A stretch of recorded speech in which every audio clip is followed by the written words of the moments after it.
planificando al futuro. Mantenete informado en nuestros noticieros con una perspectiva objetiva de los que hacen el trabajo. La Pausa, con propuestas de entretenimiento sumado a deportes y humor. ADEON, una radio que va por más. Brindando oportunidades, reivindicando espacios de participación social e inclusión. ADEON 98.5. Profesionalicemos el lenguaje. Bien, amigos, seguimos en esta mañana de viernes, rapidito por aquí, por la mañana de la 98.5. Y tengo en línea a la columnista de los viernes, a nuestra querida Valeria Uriarte, doctora veterinaria, donde todos los viernes, yo hoy la puse en un compromiso porque no habíamos hablado previamente qué tema íbamos a tocar, y yo al aire dije muy sueltito cuerpo, además del tema que trae Valeria para hoy, vamos a preguntarle sobre el cambio climático y esa escena de película del día después de mañana que vimos en las calles de Nueva York ayer con 1 metro de agua. Ya te metí en tema, o sea que analizame el clima mundial sin previo aviso. El que sí, la verdad que es un tema... Estaba buscando para poner, en este momento, la imagen de la mañana para que avisar que nos estuvieran escuchando, porque Bien. Está súper interesante el tema que íbamos a hablar ahora. Pero bueno, el tema es así. La verdad que asombró lo que ocurrió en la madrugada en Nueva York. Parece realmente que estábamos viendo una película de apocalipsis. Sí, claro. Pero en realidad, o sea, el problema no es la naturaleza, sino que somos nosotros. Claro, también. La naturaleza hace su trabajo y sigue funcionando, y somos nosotros los que no hemos encontrado la forma de funcionar en paralelo o funcionar acorde a, o previniendo todas estas cosas que, bueno, se vienen hablando hace muchos años. Estamos hablando de que tenemos un informe de hace muy poquitos días, hará 2 o 3 semanas, un informe que se hizo desde el IPCC, que es el centro, digamos, que reúne toda la información científica de distintos puntos del planeta, donde hay diferentes equipos científicos trabajando en diferentes cosas, y usando tecnología cada vez más sofisticada para lograr tomar mediciones ¿para qué medimos? ¿Para qué queremos saber cuánto aumenta, cuánto no aumenta, cuánto se derrite un glaciar, claro, cuánto no se derrite? Bueno, todo eso genera un montón de información que se puede colocar en programas de predicciones estadísticas, matemáticas, ¿verdad? Donde se puede mirar a futuro cuál va a ser el comportamiento, qué es lo que va a pasar, en cuánto tiempo tenemos para lograr un cambio, cuánto tiempo tenemos cuánto va a subir el nivel del mar si se sigue derritiendo, claro, los polos. O sea, hay un montón de cosas que empiezan a cambiar. Nosotros vivimos en un planeta que está en constante movimiento, ¿sí?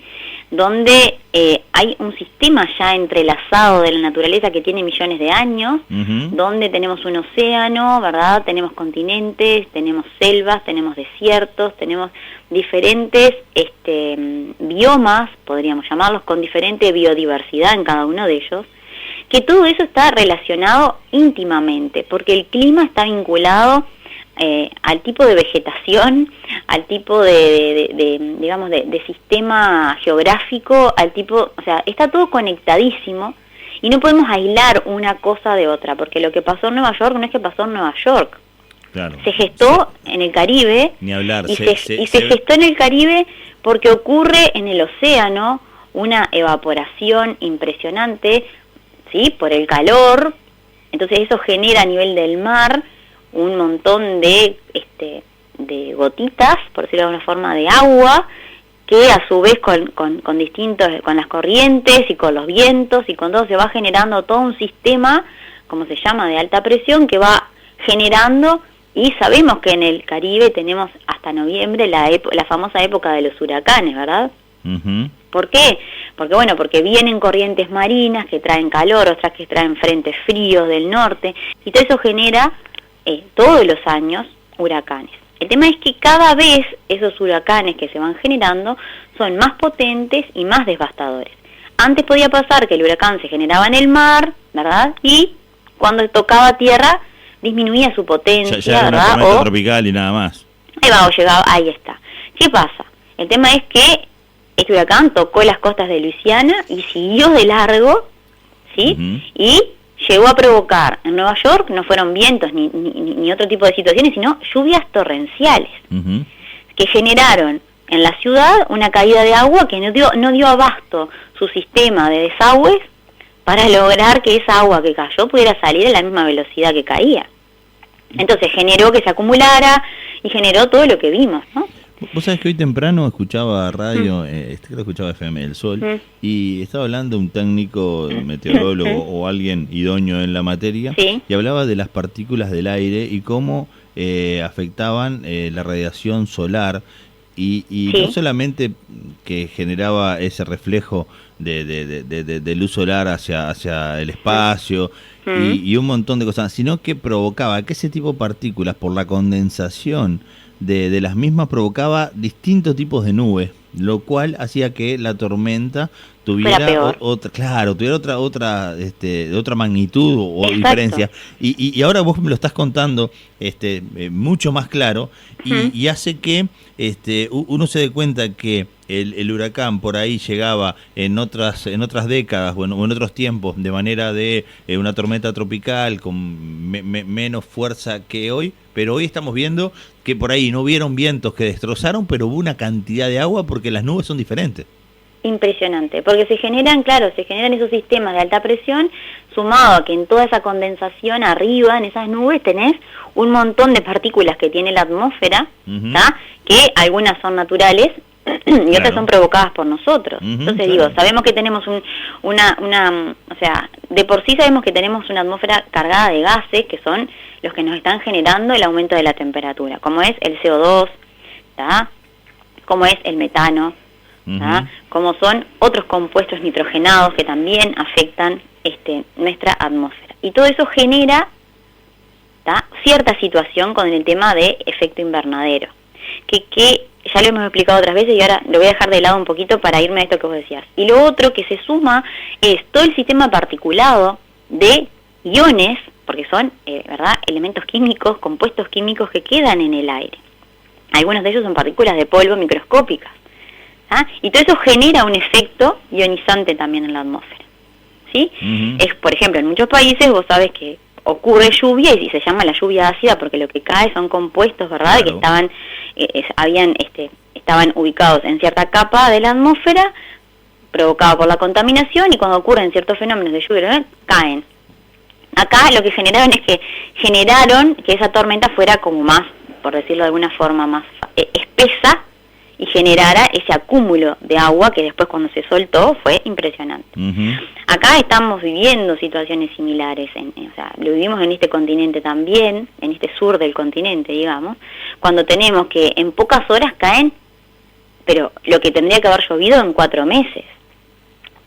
Entonces, eso tampoco es positivo, más allá de que el agua siempre es positiva, no es positivo porque genera otras realidades en el suelo, ¿verdad? Bueno, ni que hablar en las comunidades, en una plantación, yo qué sé, el que tiene un campo que es abnegable, que es inundable, afecta la economía, se ahogan animales.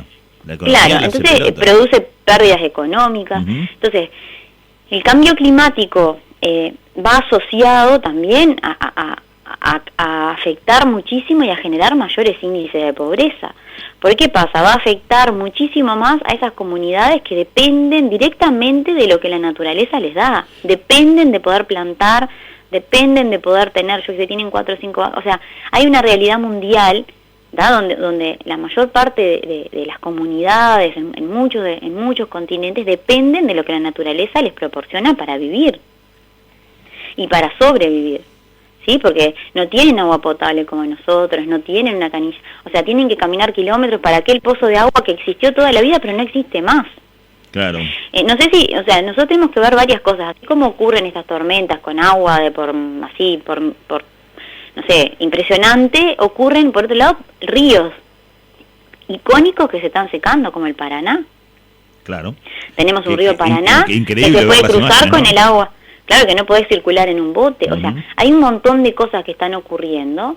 Está ocurriendo en el Pantanal, aquí al lado, en Brasil, zonas que se están secando, que tienen una sequía que no ha llovido por años. Pero viste que es un círculo dramático ahí en la economía, ¿no? Porque la propia economía ha hecho que la contaminación y otros factores generaran ese calentamiento global, ese particulado atmosférico, esa intervención realidad, humana, y hoy sí, las consecuencias afectan directamente a la economía, y puede generar más pobreza, lo que no generaba proyección hacia el futuro.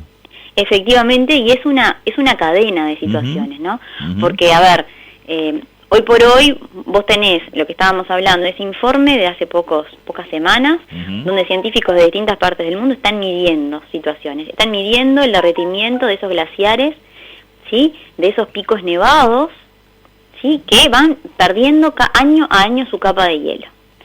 Los polos en la Tierra, ambos polos, el polo norte y el polo sur, son un efecto, son los aires acondicionados de nuestro planeta, son quienes enfrían nuestro planeta, son quienes reflejan o refractan los rayos solares, evitando, ¿verdad? O sea, que toda esa cantidad de energía que viene del sol no nos llegue 100%, porque mucha de ella se disipa a través de ese reflejo, efecto espejo, podemos decirlo, que tienen los polos. A medida que esos polos van perdiendo esa capacidad, porque van disminuyendo su cantidad, además de todos los efectos que se generan a su alrededor, además de aumentar nuestra temperatura, además de que producimos a través de los combustibles fósiles, de la combustión de combustibles fósiles, el CO2, que aumenta, ¿sí? Que aumentó el otro día salió el informe, no me acuerdo cuánto %, o sea, estamos intentando que del Acuerdo de París, que no sé qué, que no podemos subir en 1,5 grados ni en 2, porque los cambios que se generan, bla, bla, bla, bla, y subió en este año un 0,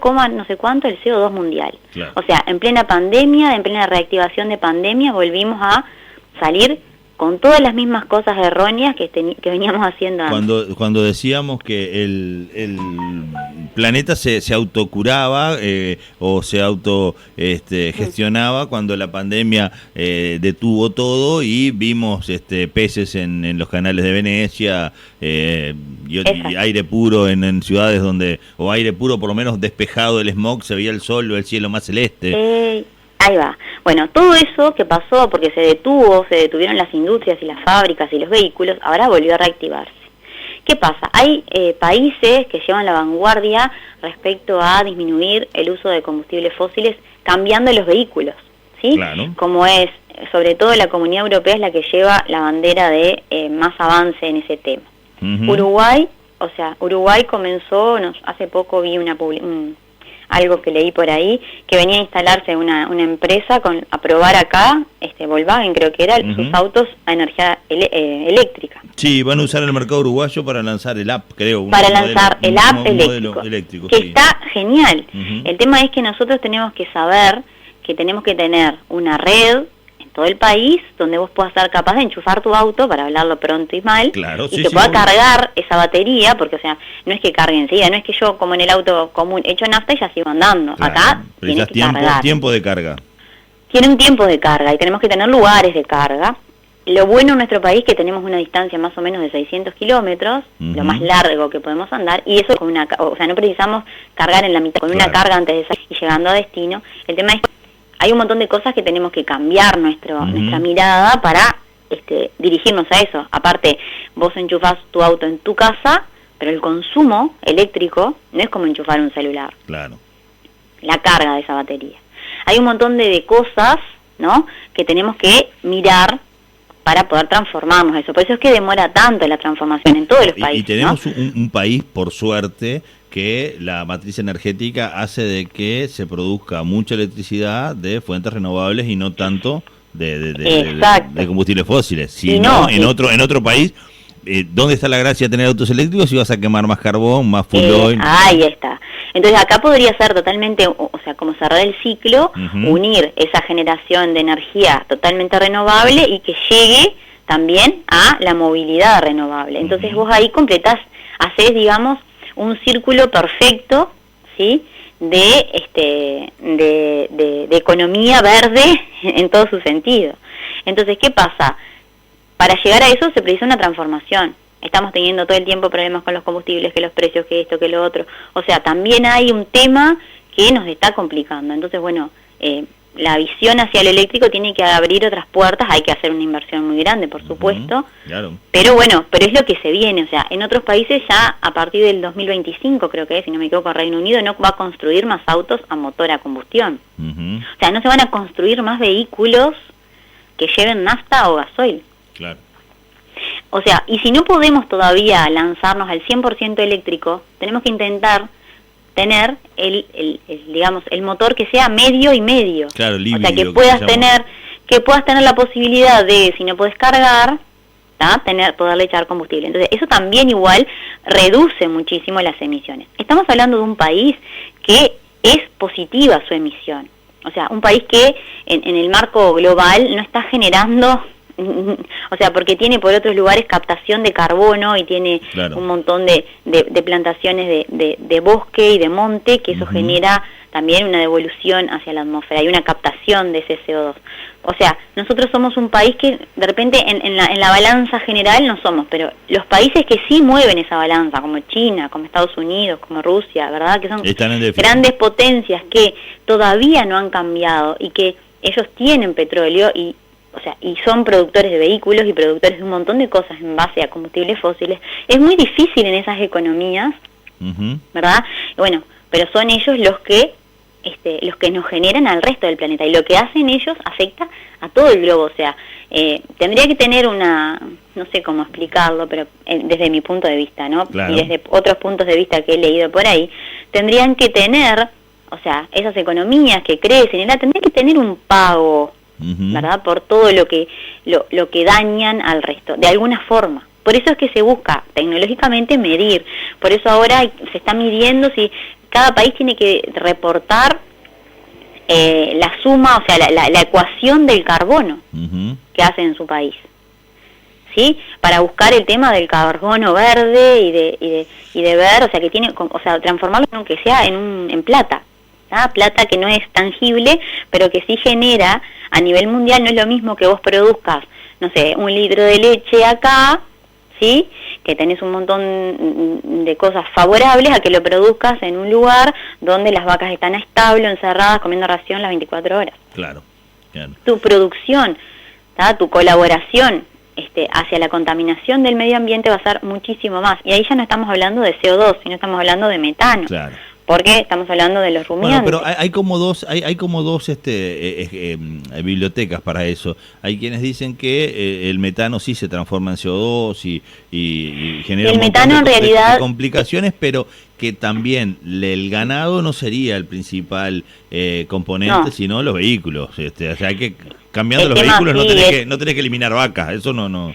El tema es que, claro, en la ecuación general, ¿sí? Estamos hablando de que lo primero son los combustibles fósiles, sin duda, que es lo que nos está generando el aumento de temperatura por el aumento del CO2, el efecto invernadero, el derretimiento de los círculos polares, ¿verdad? El aumento del volumen del mar. Hay una proyección que estuve mirando hace poco también, que salió de esos estudios científicos de mediciones, donde vos entras como a una aplicación donde colocás, por ejemplo, si sos un país costero, ¿verdad? Uruguay es un país costero. Claro. O sea que hay que pensar también en esa elevación de 0,64, 0,64 metros del nivel del mar.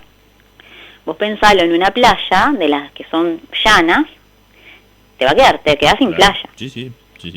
Bueno, estamos hablando de ese aumento para 2050 o 2000. O sea, hay una proyección de los mares para... Es una proyección. Para el futuro. Y Uruguay, claro, capaz que si somos Bolivia... Maldonado, Canelones, Montevideo, Colonia... Claro, acá... Arranca de La Valleja para arriba, arranca. Claro, no es claro, pero esta es una proyección, más realista. Exactamente. O sea, realmente va a subir 0,64 para tal año. O sea, vos mirá y tomá la medida en las playas que tenés de costa en Uruguay, hasta dónde vas a tener playa en 30 años. Estamos hablando de que no solamente es el sustento turístico. Se le puede preguntar a la gente que en Aguas Dulces construyó su casa lejos de la costa y ya se la llevó. Ya ocurrió, ya tenemos ese desgaste, ya tenemos en otros lugares, lo tenemos en la Floresta también, que se va el mar año a año cada vez más socavando en las dunas y generando, se cayó la Rambla, es un pedazo de calle, o sea, se va perdiendo y la erosión que va generando, o sea, la subida es real, ¿sí? Pero estamos hablando de que no va a ser va a ser una subida de 0,64. Sí, claro. Uno pone el problema es el acumulado, Valeria. El problema es el acumulado, ¿no? Vos colocás en esa proyección, que es un proyector mundial, ¿no? Y te vienen todos los lugares de costa. Entonces yo pulsé Uruguay y puse Punta del Este, por ejemplo, para tener un ejemplo, nuestro principal balneario, ¿no? Imagínate, yo me imagino muchas de las playas de Punta del Este con 0,64 crecimiento del nivel del mar. Entonces hay un montón de cosas que hay que prepararse porque van a ocurrir. No es que no van a pasar. O sea, las vienen diciendo que van a ocurrir hace 20 años y van pasando todas las que nos van diciendo, porque cada vez la tecnología puede lograr predecir. Y para lograr frenar esto que está pasando, bueno, habría que apagar los motores a combustión. Claro. Y estamos hablando de apagar un motor de combustión no solo del auto que tengo en la puerta, sino de la industria y de montones de países que queman combustibles para obtener electricidad. Sí, claro, porque ahí detenés eso, no solamente para el auto, claro, no solamente para el auto, sino detenés todo al apagar motores de combustión, porque están esos que generan electricidad y ahí por más que te vendan el auto eléctrico más barato y con mayor autonomía, ¿dónde está la gracia? Si para cargarlo precisás tener una gran caldera emanando humo de forma permanente. Además del CO2, ¿verdad? Estamos contaminando con cenizas, bueno, un montón de cosas. El tema es que ese tipo de industrias se había logrado, por ejemplo, en China, que es uno de los principales que tiene ese tipo de centrales eléctricas a combustión, se había buscado no ayudar con planes económicos para las industrias que querían invertir en eso. Claro. Pero cuando todo la pandemia se abrió todo eso y se le dieron plus para ayudar, entonces se volvieron a construir y se reactivaron. Mejoramos el aire por 10 minutos, vamos a armar 3 industrias nuevas. Por eso. Entonces, ¿qué pasa? Vos estás, nosotros, por ejemplo, en Uruguay, un ejemplo así, estamos tocando todos los temas un poquito, pero en Uruguay nosotros teníamos la Central Valle, en Montevideo, que era una central, te estoy hablando cuando cuando llegó la energía a Uruguay, donde se usaba también la combustión, para generar electricidad en la ciudad, en Montevideo sobre todo. Eso después, cuando ocurrió la Segunda Guerra Mundial, había como un intercambio de ingenieros, digo en la época porque fue por esos años, y se construye la primer represa hidroeléctrica, es la de Baigorria. Claro. Entonces, cuando se construyen esas represas sobre el Río Negro, que se construye la primera, que vienen unos ingenieros alemanes, después con la guerra se complica, por eso recuerdo que es la guerra, se complica y queda en manos de no pudieron traer muchas de las cosas que necesitaban desde Europa, ni tampoco venir los ingenieros que la estaban armando, y la terminaron construyendo con ingenieros uruguayos. Y ahí, cuando se arma esa represa y se obtiene del agua la energía eléctrica, cambió totalmente la vida del país. Claro. Fue el principal cambio de matriz energética que tuvimos en este país, y el más inteligente, pero y con visión a futuro, ¿no? Después tuvimos 3 y después se construyó, mucho después, la de Salto Grande con mitad Uruguay, mitad Argentina, ¿no? Claro. Entonces, con fondos de ambos países y donde la mitad de la energía es para Uruguay y la otra mitad es para Argentina, de la que se obtiene allí. El tema es que vos tenés ríos con cierto caudal, que hacen mover, estamos hablando de agua que mueve turbinas, y esa turbina con el movimiento genera electricidad, ¿no?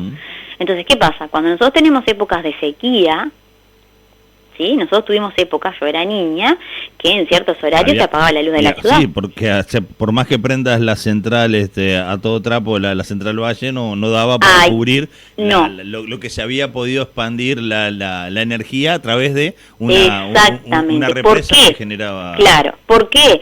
Porque las sequías impresionantes que hubieron en muchos años generaron unas bajantes tan grandes del río Uruguay y del río Negro que si no corre agua no hay energía eléctrica. Hay que apagar las turbinas, sin duda. Entonces, ¿qué pasó? Luego vino la suma a todo eso de la nueva matriz a través de los molinos, ¿sí? Intentando en Uruguay captar, ¿no?, esa posibilidad que tenemos de zonas elevadas, de poder... y que no son tan altas como en otros países, porque no es lo mismo poner un molino arriba de una montaña que arriba de un cerro de 300 metros, de 100 y pico de metros.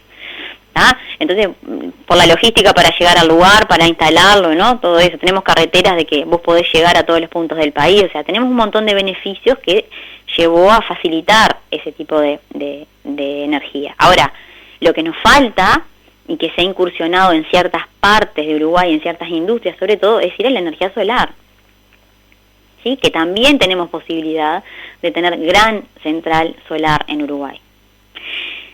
Sumar todas esas energías ayuda a que, pero todas dependen del ambiente, ¿no? Todas dependemos, todas las energías que estamos utilizando dependen del ambiente, dependen de que haya viento, dependen de que haya agua circulando.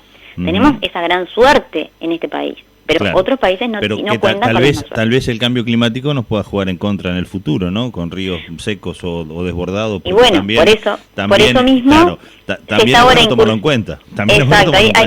Exacto, y hay investigaciones a nivel de Facultad de Ciencias, hay investigación para hacer la energía maremotriz, que es la energía que va a venir del mar. Hay dos diferentes, una que viene de la fuerza que trae la ola y otra que va bajo el agua que agarra la fuerza de la marea en sí. Claro, de la marea. Y como tenemos una extensa costa para aprovechar, se están haciendo estudios para ver qué tan factible. Por ahora es caro porque hay que instalarlo en el mar, es otro tipo de costo, pero hay que sumar. Debe ser una infraestructura bastante importante también. Ahí va, y tenemos que diversificar, ¿no? Un montón de cosas para que la energía realmente decir, bueno, tenemos la energía, ahora tenemos que eliminar, ¿sí? Y lograr que la movilidad también sea acorde a esa energía obtenida. Ni hablar. Valeria, y el costo, ¿no? Valeria, vos sabés que hoy me apreté muchísimo con la grilla, me entusiasmé, estuve tantos días sin hacer radio que me entusiasmé y acumulé tanta cuestión. Genial. Que voy a tener que...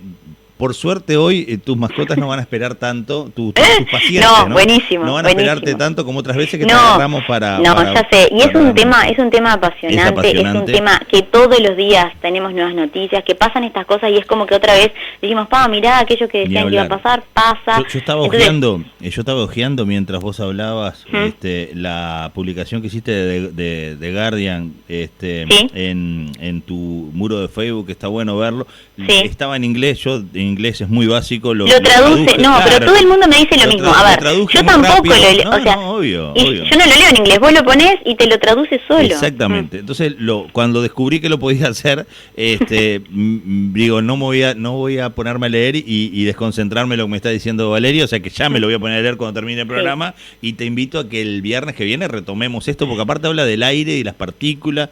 Habla del aire, del principal, que nadie se acuerda del aire, y en el aire están los principales contaminantes y las principales causas de muerte mundiales por el ambiente es por el aire contaminado, y los grandes estudios que se están haciendo donde se está encontrando como causante de muerte, por ejemplo en Londres, está en la corte planteado el caso de una niña que se dictamina que la contaminación cercana a su casa le causó la muerte. Le causó la muerte, punto. Increíble. Valeria, yo te pido, porque ya tengo aquí el equipo de representación de los trabajadores en el EPS, ya está Lorena Luján en el estudio, ya está Ramón Ruiz afuera. Si no nos van a odiar. Y no, nunca, porque son unos compañerazos, pero me pasa de que yo mismo les pido puntualidad y después lo hago esperar de 10 minutos. No, tiene razón. Pero el viernes retomamos con el artículo del diario que tú publicaste, que es muy fácil, se traduce al español muy rápidamente, no lo dejen de leer porque está en inglés, Y está público para que todos lo puedan acceder. Un beso enorme, Valeria. Muchísimas gracias. Un beso para ustedes. Chao. Que pases bien.